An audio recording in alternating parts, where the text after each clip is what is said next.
காலை நேர பிரதான செய்திகளின் ஊடாக நர்மதா சிறையில் முதலில் தலைப்பு செய்திகள். நீர்கொழும்பு சிறையில் டெங்குவால் 40 பேர் உயிரிழப்பு.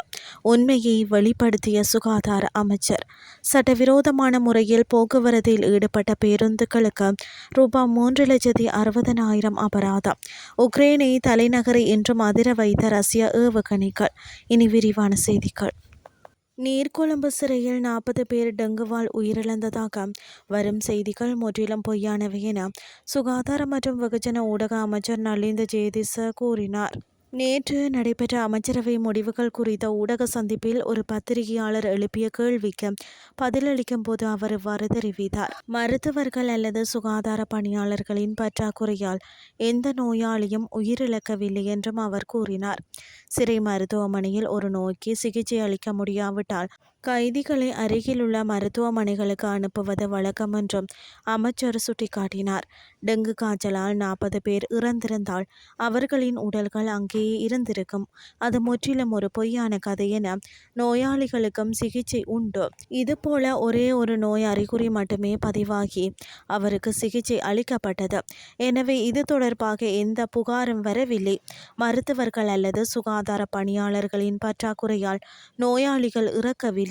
சிறை மருத்துவமனையில் சிகிச்சை அளிக்க முடியாவிட்டால் அவர்கள் அருகிலுள்ள மருத்துவமனைக்கு பரிந்துரைக்கப்படுகிறார்கள். அதுதான் எங்கள் வழிமுறை என்றார். டீசலுக்கு பதிலாக மண்ணெண்ணெய் பயன்படுத்தி சட்டவிரோதமான முறையில் பேருந்து வண்டியை இயக்கிய குற்றச்சாட்டின் பேரில் கைது செய்யப்பட்ட மூவருக்கு கல்முனை நீதவான் நீதிமன்றம் அபராதம் விதித்துள்ளது. இதன்படி அம்பாறை கல்முனை தலைமையக காவல்துறை பிரிவுக்கு உட்பட்ட சோதனை நடவடிக்கையில் சிக்கிய மூவருக்கு தலா 1,20,000 ரூபாய் வீதம் மொத்தம் 3,60,000 ரூபாவை அபராதமாக செலுத்துமாறு நீதிமன்றம் உத்தரவிட்டுள்ளது. கல்முனை போக்குவரத்து காவல்துறை பிரிவின் பொறுப்பதிகாரி தலைமை காவல்துறை பரிசோதகர் தலைமையிலான குழுவினரால் முன்னெடுக்கப்பட்ட விசேட சோதனையின் போது இந்த பேருந்துகள் முற்றுகையிடப்பட்டுள்ளன.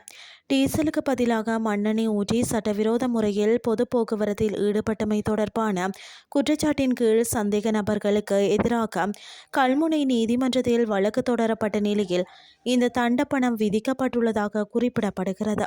மேலும் டீசலுக்கு பதிலாக மண்ணெண்ணெய் ஊற்றி சட்டவிரோத முறையில் போக்குவரத்தில் ஈடுபடும் பேருந்துகள் தொடர்பில் தமக்கு அறிய தருமாறு கல்முனை தலைமையக போக்குவரத்து காவல்துறை பிரிவின் பொறுப்பதிகாரி பொதுமக்களை அறிவுறுத்தியுள்ளார்.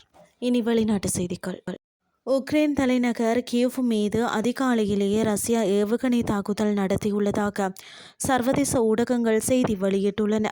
குறித்த தாக்குதல் காரணமாக ஏற்பட்ட தீ விபத்தில் சிக்கி 2 காயமடைந்துள்ளதாக அந்நகர மேயர் விட்டாலி கிளிச்கோ தெரிவித்துள்ளார். தலைநகரில் நடத்தப்பட்ட தாக்குதல்களால் டினிப்ரோ நதியின் இருபுறமும் உள்ள 2 பகுதிகளில் ஒரு சேமிப்பு கிடங்கிலும் மற்றும் மக்கள் வசிக்காத ஒரு கட்டடத்திலும் தீ விபத்து ஏற்பட்டுள்ளதாக அவர் கூறியுள்ளார்.